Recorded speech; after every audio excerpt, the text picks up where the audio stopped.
Welcome to RiseWindows YouTube channel. In this video, I will be showing you TPM 2.0. What is TPM 2.0? TPM 2.0 is a trusted platform module. It is required to run Windows 11 OS.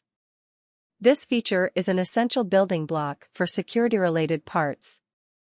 TPM 2.0 is used in Windows 11 for Windows Hello for identity protection and Bitlocker for data protection.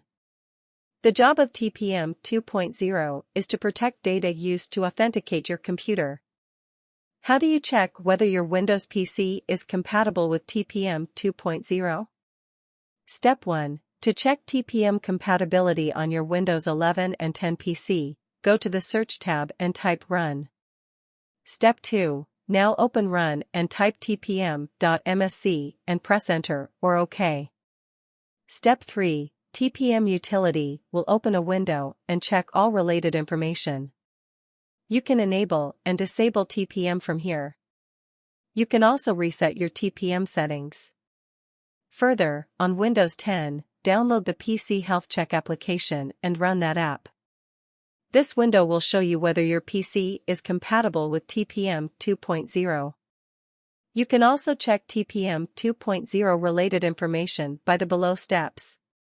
Step 1. Go to Search, type TPM. Step 2. Then select Security Processor and open it. This window will show all information related to TPM 2.0. Step 3. You can also check the status of your security processor here. That's all for this article. I hope this article will add some value to your work. If you are new to this channel, please like, share, and subscribe. Press bell icon to get latest videos directly into your YouTube inbox. Comment below if you like this video. Keep watching, learning, and growing. Thanks for watching.